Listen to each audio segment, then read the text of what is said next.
Hi అండి. మనం ఎప్పుడు chicken curry, chicken fry, chicken biryani ఇలా వెరైటీస్ చాలా చేస్తాం కదా!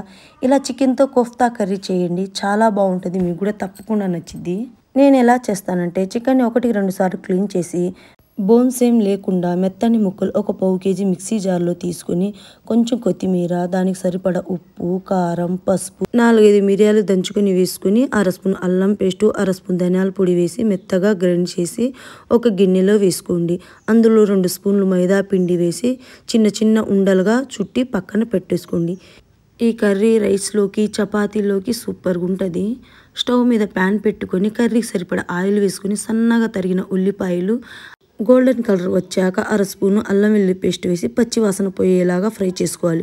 2 పండిన టమాటాలు పేస్ట్ చేసుకుని వేసుకొని ఆయిల్ పైకి వచ్చిన తర్వాత టేస్ట్‌కి సరిపడా ఉప్పు, అర స్పూన్ పసుపు, 1 స్పూన్నర కారము, కొంచెం ధనియాల పొడి, అర స్పూన్ జీలకర్ర పొడి, కొంచెం కసూరి మేతి వేసి ఇవన్నీ 2 లేదా 3 నిమిషాలు ఆయిల్లోనే ఫ్రై చేసుకోవాలి.